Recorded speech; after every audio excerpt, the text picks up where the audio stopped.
Hello, everybody. My presentation this morning is about Ireland's Smarter Travel Programme. So, Ireland's Smarter Travel Programme was basically a programme designed to create a modal shift to more sustainable modes of transport in Ireland. And I suppose, as we've heard already from Minister Evans, much like Wales, Ireland is a very much a car-dependent country. So much so that 3/4 of all daily trips are made by car in Ireland. So, the one exception to that has been the positive growth in cycling in Dublin City over the last decade or so. We've seen a real exponential growth in cycling, which unfortunately hasn't really translated into an increase or a reduction in car dependency. Car dependency continues to rise in Ireland, not just in Dublin, but across the urban provincial towns in Ireland. So my research basically is essentially an evaluation of a community-wide intervention to promote active travel in the southeast of Ireland in two towns, Dungarvan and Kilkenny City. And we compared the effect of those community-wide interventions to a control town in the southeast of Ireland. So essentially what I'm talking to you this morning about is my story of the evaluation of a real-world active travel trial. And the funding for that active travel trial came from Ireland's Smarter Travel Programme, and you can see that policy document there on the right-hand side. So this morning, there's 4 questions basically I want to answer for you. The first 2, I briefly want to explain what active travel measures were implemented in both of the intervention towns, what our evaluation framework looked like, but I'll spend a little bit more time and focus more on what the most important findings were and what that means for the rollout of smarter travel programs across cities, but more importantly, what about the smaller cities and the smaller towns across our country, and I suppose that has relevance across Wales and the rest of the UK as well. So the first of our towns, Kilkenny City, was the larger of the 2 intervention towns, population of approximately 30-odd thousand, had a higher population density, relatively higher congestion, and it was constrained somewhat by a medieval streetscape. Very, very low intensity intervention. They received a very nominal amount of Smarter Travel funding, so they didn't have any dedicated Smarter Travel team. So consequently, much of the intervention focused on awareness raising activities and events over the course of a couple of years. They did complete an orbital walking and cycling route around the town, some minor infrastructural improvements to the radial access routes in the bike network, and we also implemented a multi-component active travel intervention for adolescent girls that consisted of cycle training, the introduction of e-books and various other activities. So that was Kilkenny, somewhat a bigger city, more dense, but it was very, very low intensity intervention. And we compared that to the second intervention town, which was in Dungarvan, a smaller town, lower population density, very little congestion to talk about, but extremely well resourced. Dungarvan was one of 3 towns across Ireland that was designated as what we call a smarter travel area, much like the demonstration towns in England. They received €7.2 million in funding from 2012 to 2016. So a very, very different intervention, very high intensity intervention. They initially focused a lot on brand development, brand awareness. They did that through competitions, newsletters, websites. They obviously had a dedicated Smarter Travel team of 5 or 6 people to do this work. But they had a very, very, very heavy emphasis on infrastructural provision. And they did debate whether they would start with behaviour change or infrastructure or both, and they decided they would prioritise the provision of infrastructure. So you can see here they prioritised the creation of safe routes to the schools across the town, but the flagship engineering project was the introduction or conversion of an old railway line on the periphery of the town into a rail trail or a greenway. So it was on the periphery of the town, and it did connect with some of the schools, but largely it connected the town to a nearby beach. So that was Dungarvan. So we're comparing 2 very different intensity interventions, and we also compared it to a control town. So what did we do in terms of the researchers? Well, we largely wanted to know one thing. We wanted to know, well, look, did it work?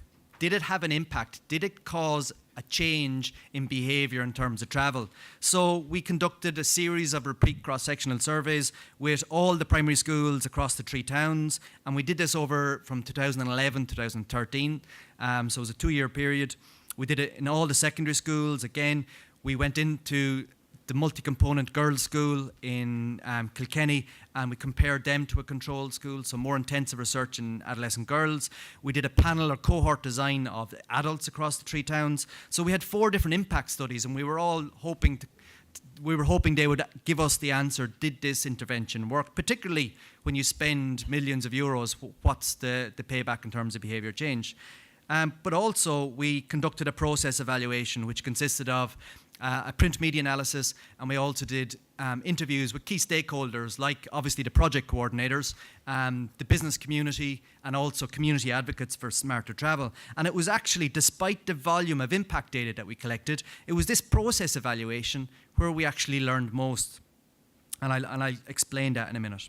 Okay, so obviously the key thing we wanted to answer was, did it have an effect? But we actually learned some interesting things along the way before we got to that answer. So we asked the primary school children, how do you usually travel to school, which I suppose is the most commonly way we would measure active travel. And also we asked them, how would you prefer to travel to school? And you can see there very, very different trends in terms of cycling and driving. The blue that you're looking at there is the actual mode of travel, and the red is the preferred mode of travel. And you can see there, I don't need to point it out for you, you can see the stark contrast in how kids want to travel to school and how they're getting to school. So you can see the cycling is what kids, there's a real mandate. Kids are saying, we want to cycle to school. And that small little question that we actually included, we actually found very useful. It was what the media picked up on. It was what local government picked up on, local authorities, and they said, well, actually, there's a real mandate for us to actually promote cycling with kids. And we started to try and translate that into, well, how can we get our 5th and 6th class students, so the ones just close to leaving primary school, how can we get them travelling on their own to school, independent mobility? Are we going to see the same trends in the secondary school survey when we ask the same question to secondary school students? Less pronounced, very, very different. You can see trying to get secondary school students to walk or cycle to school is much more different. They are actually telling us not only is being driven to school their most common mode of travel, it's also their most preferred mode of travel. So when I started to look at that data, it was the first clue to make me think, well, look, it's going to be quite difficult to do this with secondary school students. Now, if I superimpose the data for adolescent girls, so this is for both boys and girls, you can see a new trend. I'm looking at the 3rd set of bars there. Not only now is car travel the most common mode of travel, it's also the most preferred mode of travel. So, I'm asking myself the question, how are we going to address active travel to secondary school for both sexes, but particularly for adolescent girls? Distance is a very, very common determinant of active travel. We know it greatly affects active travel to school. And what this data is telling us on this slide, it's a confusing slide, but the blue bar is the kids in Kilkenny, the red bar are the kids in Dungarvan, the high intensity intervention, and the green are the control town. And what it's telling us basically is, when you split up the data set in terms of the distance they live from home to school, you get a very high amount of active travel when they live within 1,500 metres. This here. But as you go beyond 1,500 metres, up to 3 kilometres, it drops, and then it falls off a cliff after 3 kilometres, which was something we knew already. But what was interesting is, when we looked further into this data, we found that the majority of the kids that lived within 1,500 metres actually lived probably within 500-600 metres. They were walking and cycling very, very short distance to school. So again, I was asking myself the question, like, is there a significant public health gain in getting these kids who walk 500 or 600 metres to school to actually do it? Is there a real public health gain? And the other thing we found was 66% of the secondary school children lived further than 3 kilometres from the school, which again threw another barrier into what are the actual group we can target to change their behaviour. We also asked, well, what about active travel and physical activity? That's my background. I'm a physical activity lecturer and researcher. And I was very interested in seeing, well, what is the relationship between meeting the physical activity guidelines and your levels of active travel? So what this confusing table is basically telling us is, it's telling us what is the likelihood of meeting the physical activity guidelines depending on whether you actively travel to school or whether you actively travel to all destinations. So the first thing we found was that kids who walked and cycled to secondary school were not more likely to meet the physical activity guidelines. They were not more likely, and that confused me. And partly we might explain that by maybe asking usual mode of travel may not be a very sensitive way to measure active travel to school. It may be that they were walking very, very short distances to school that didn't actually influence physical activity. Another plausible explanation is maybe that kids who are very active involved in sport are bringing a lot of bags, particularly in Ireland. The kids in these schools would have been bringing hurls, so our national sport, they would have been bringing hurls, sticks, helmets, which may have meant it would have been more difficult to walk or cycle to school. But what was interesting here is the kids that walked or cycled to all destinations were more likely to meet the physical activity guidelines. So here, if a child, now we're talking about adolescent girls in this instance, if a girl walked or cycled for transport on at least 2 days for only 10 minutes, they were nearly twice as likely to meet the physical activity guidelines. And when you look at cycling, it went up to 4+ times more likely to meet the physical activity guidelines. Now that's a very minimal amount of active travel to all destinations. So this is capturing all destinations. And we're saying that if a child cycles on at least 2 days for at least 10 minutes to other destinations, they're 4+ more times likely to meet the physical activity guidelines. So I think that slide had important public health messages for me in terms of the importance of active travel, but also it represents the challenge in trying to really change behaviours if we solely focus on school as the destination.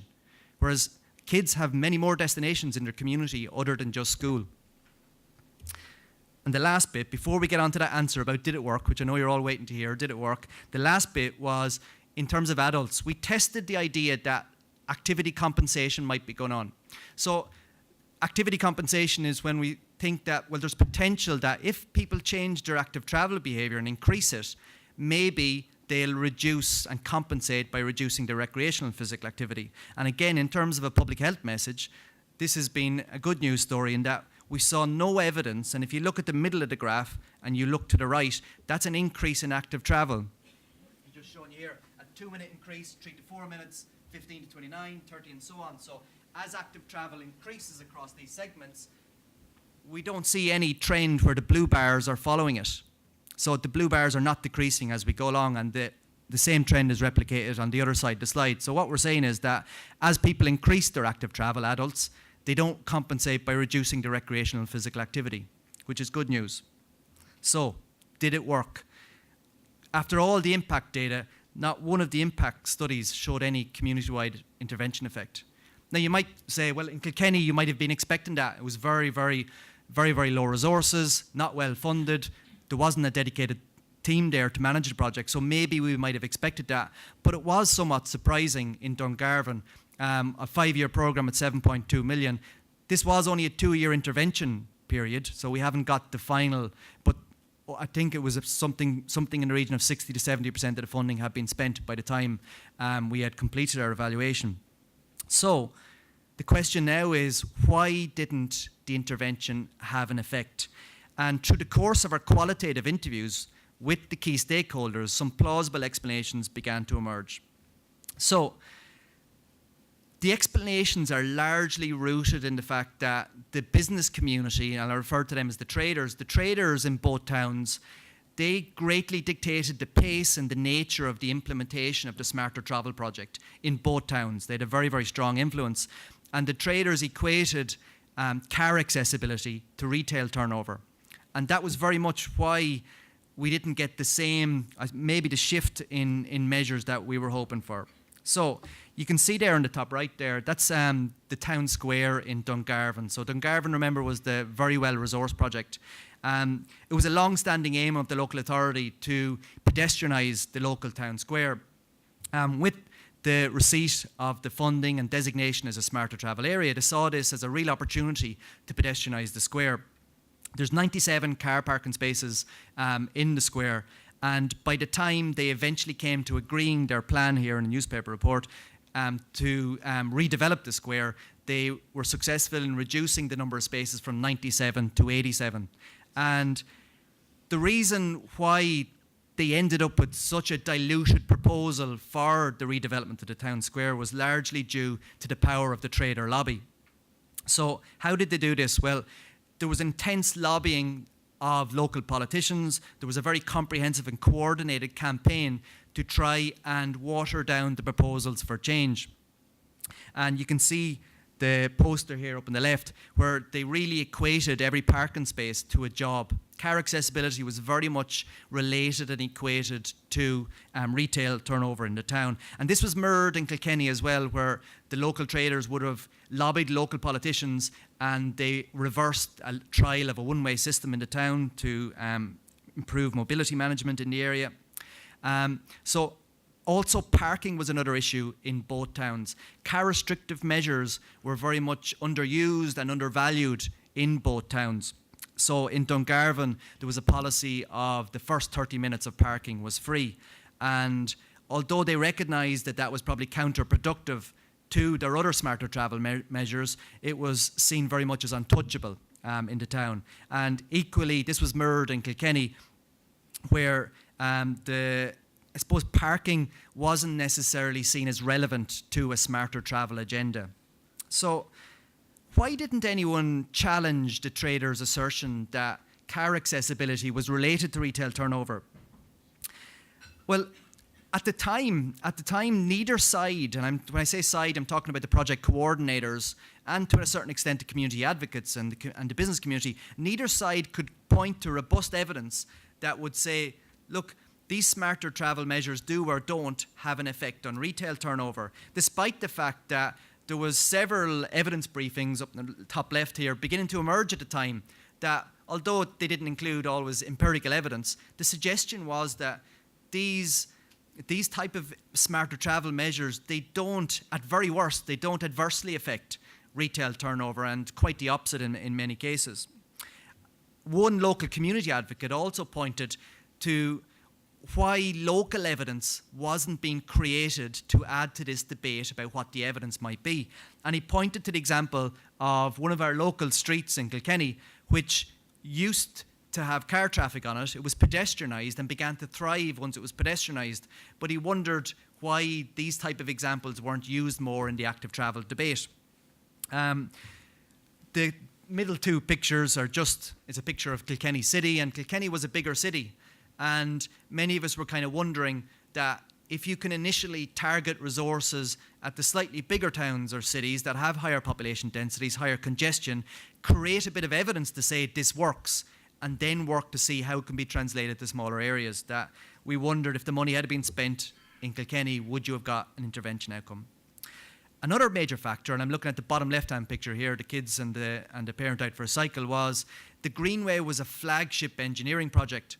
But because of the lobby of the business community, neither of the urban centres were addressed with smarter travel measures.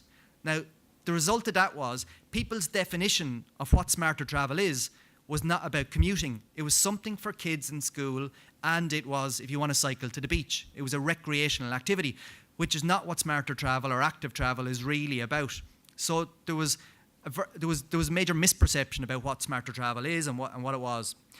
So the Greenway on the periphery of Dungarvan, it didn't necessarily represent a complete, integrated, joined-up network, which led to a misunderstanding of what it was. The project coordinators also spoke about the silent majority who were jumping up and down supporting smarter travel, but they were just that, they were silent. While the business community were able to raise their concerns, and perhaps legitimate concerns about the introduction of these measures, it was very difficult to harness community support for active travel in smaller cities and towns, whereas bigger cities like Dublin and so on will have their community campaigns that will support these measures. And Dungarvan, I alluded to it earlier on, that they had a major emphasis on infrastructural provision. And the reason for that would be that the project coordinators were engineers by profession, and their self-confessed skills gap would have been in the area of behaviour change. So I suppose that partly explains why much of the awareness-raising activities in Dungarvan were restricted to more, well, I suppose they were less focused on the real determinants or drivers of behaviour change. Okay, so, and also just to say, this is one evaluation of one smarter travel area in Ireland. There was 2 other smarter travel areas across Ireland as well, and a recent interim report mirrored our findings to say that there was no impact after spending a cumulative 21 million across Ireland's 3 smarter travel areas. So that's left us asking the question in Ireland, well, what do we do? What do we do? What are the measures? And we're tending to focus on what are the measures, what's the silver bullet that will change travel behaviour. And we kind of already know, and Tim has alluded to it earlier on as well, we already know what we need to do. We've looked to our neighbours in Northern Europe, and we can see what they're doing. John Pucher and Ralph Buehler captured it perfectly when they say the key to their success has been a coordinated package of mutually reinforcing transport and land use policies that have made car use slower, less convenient and more costly, while increasing the safety, convenience and feasibility of walking, cycling and public transport. But that still isn't news to us. Even in our evaluation framework, which was obviously designed before any of the money was spent, there was 126 measures or suggested measures for us to adopt in terms of changing travel behaviour. And of those, 20% were car restrictive measures.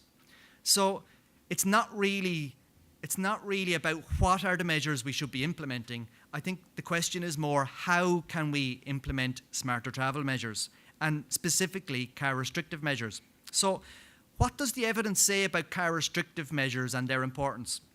Well, one paper published earlier on this year, it looked at the cities in Europe that have one of the lowest levels of car dependency.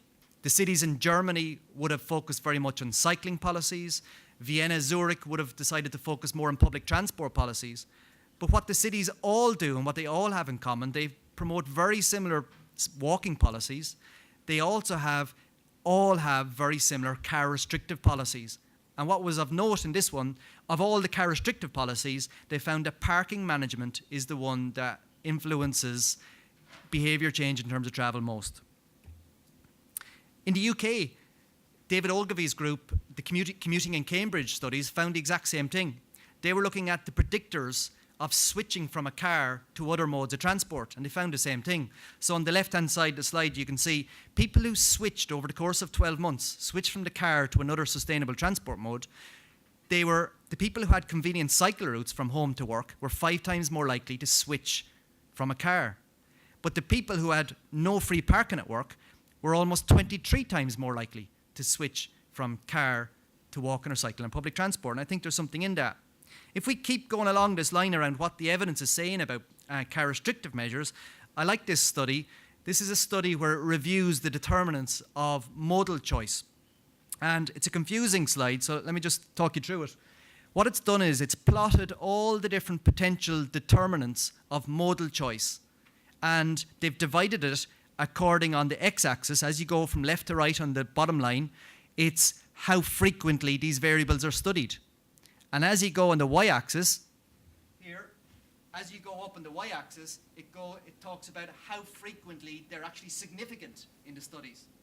So when you look at that, left to right on the bottom, it's how often they're studied. Left to right on the top y-axis is how frequently they're significant. And what's interesting about it is, so I suppose what we're interested in now is the top 2 boxes above this line here. That's what we're interested in. And what we can find in this box, so this box are the variables that are studied most often, but are also most frequently found to be significant. And we can see the ones, the usual suspects, car availability and density, population density. But on the left-hand side, this box, the ones that we don't study too much, but that are very, very frequently significant. And you can see parking is there. But you can also see, even above that, habit strength. So habits and trip chaining. So trip chaining, where if a parent is dropping a kid off to school, often they're not going straight home. There's often something else. They're going to the shopping or they're going to do something else. And it's not something we've been very good at measuring. So all of this makes me think that this is not an easy job.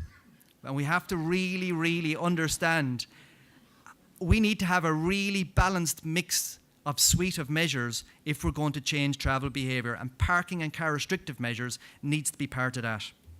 So that brings me to my last 2 slides. Well, when will active travel programs bear fruit?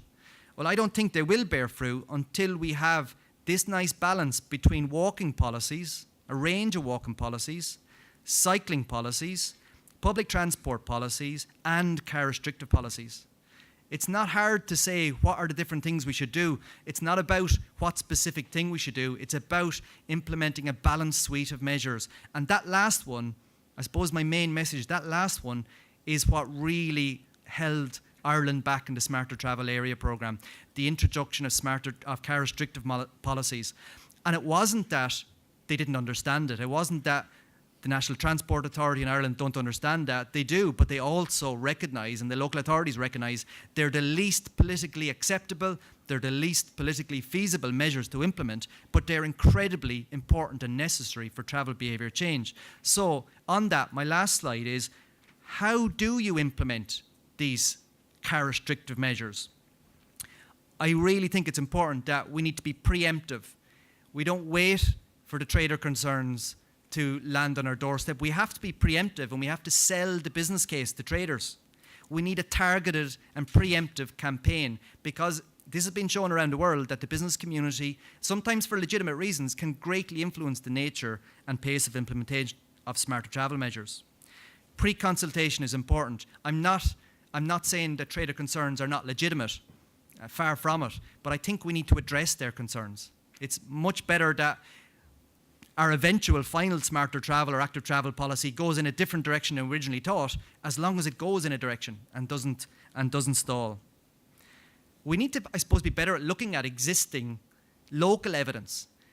And we have tended not to get a representative view of the entire business community. And getting a representative view of the entire business community is important. Not all people are against smarter travel, and many people actually recognise it's been beneficial for their business.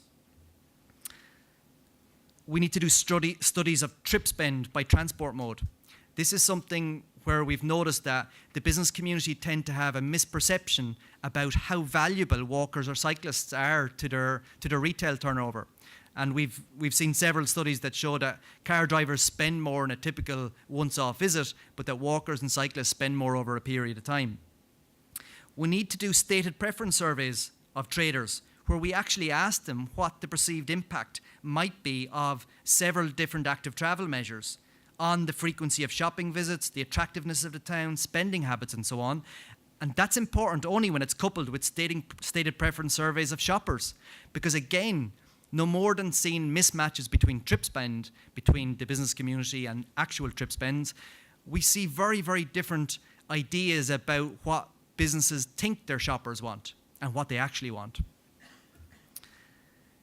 I suppose this is probably something we're well used to doing, is rather than introducing car restrictive measures as a first course of action, to introduce the pro-walking and cycling policies first, so people understand what smarter travel or active travel is about. It's not anti-car, it's about pro-walking and cycling. One of the things we've noticed, all the research is tending to point towards that active travel measures are good for most businesses, with the one caveat that there tends to be a short downturn in trade during the construction phase. So I think to show the kind of trust there, it's kind of useful maybe to talk to the business community and to try and have some sort of incentive or a way of reducing rates or something that will, I suppose, appease those or allay those fears of any short-term downturn in trade. If they see an increase in public realm or in, around their area, it helps too. Introducing car restrictive measures incrementally. Once Kilkenny began to realise there was a huge business lobby against this, they decided to start pedestrianising their local streets on a once-off busy Sunday in the middle of July, where they could show traders the increased footfall and potentially what it would look like, and they began to get an image of potentially what permanent pedestrianisation might have looked like. And last of all, I suppose if you could collectively package all of these ideas in terms of being able to develop a relationship and address the concerns of the business community in order to introduce not just pro-walking and cycling policies, but car restrictive policies. It would be nice to have some sort of toolkit where local authorities and organisations could actually do this work and target the business community and develop a preemptive campaign in order to be able to address their concerns. I think it would be really useful. If there's one of those already out there, please let me know, and I won't waste my time doing about it. If anyone would like to talk to me about their ideas for it, I might be happy to talk to you too. Thank you very much for your time today.